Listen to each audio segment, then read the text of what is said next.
some people.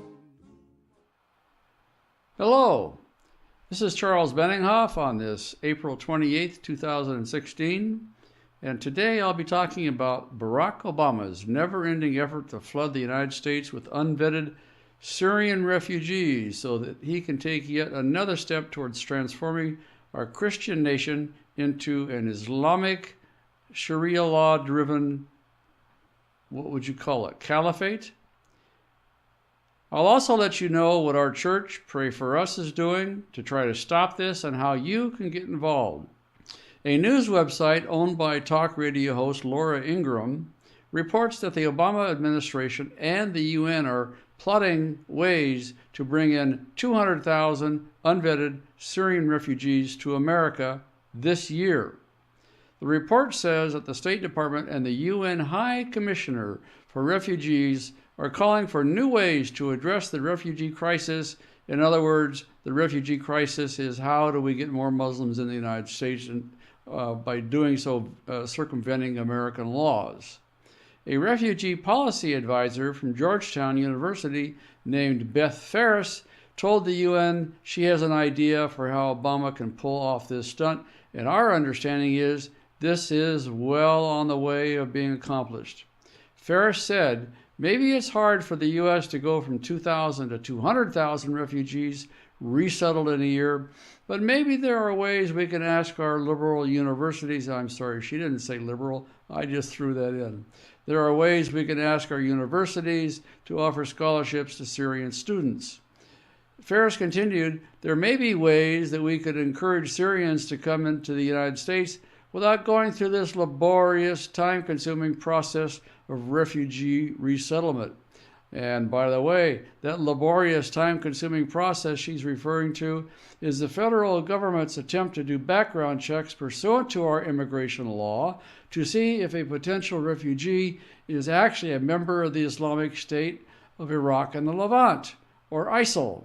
Here is a congressional hearing where FBI Director James Comey told Congress that it's impossible to run a background check on a Syrian refugee to determine if they're a member of ISIL. Assistant Director Steinbach said that the concerns in Syria is that we don't have the systems in place on the ground to collect the information to vet. That would be the concern. Databases don't hold the information on these individuals. Is that still the position of the department? Yes, I think that's the challenge we're all talking about, is that we can only query against that which we have collected.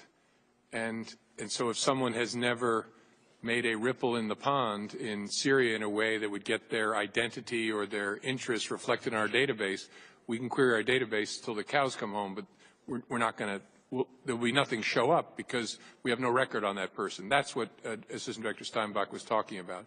You can only query what you've collected. And with respect to Iraqi refugees, we had far more in our databases because of our country's work there for a decade. This is a different situation. So, no background checks are being done on these so-called refugees. And think for a moment about the implications of this insane plan to grant college scholarships to 200,000 Syrians, even while our own college graduates are exiting the universities around this country, piled on with debt and unable to find employment. And by the way, none of them would be women, since Muslim men don't believe that women should even be allowed to read, drive cars, or vote. So that could mean 200,000 fighting, aged Muslim males would flood into American colleges. Read the headlines on any British newspaper today, and you'll learn that Europe is going through a rape epidemic ever since that continent opened its doors to unvetted Syrian refugees last year. Can you imagine sending your daughter or granddaughter to a college campus that has hundreds, if not thousands, of foreign Muslim men running around? Jesus said in Matthew 22, starting in verse 36, "You shall love the Lord your God with all your heart, and with all your soul, and with all your mind. And the second commandment is, you shall love your neighbor as yourself."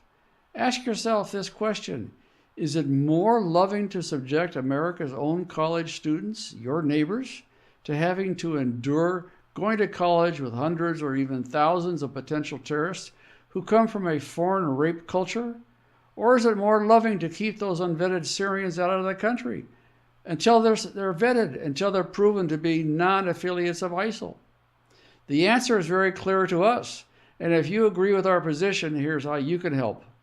If you are already on our action page, select one of the program options on the right, and remember, you can click Edit to edit the message and write your own message. We never censor what you write. If you're watching on YouTube or another channel, simply click the link appearing on your video screen now, and that will take you to our action page. From there, you can send faxgram messages to every member of Congress, starting with the House Committee on Foreign Affairs. A faxgram is a personalized message signed by you and immediately delivered to every congressional office at once.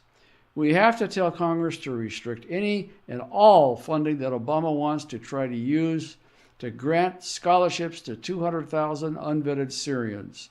Can you imagine giving full ride scholarships to terrorists who don't even speak English, have not been vetted, and we don't know a thing about them?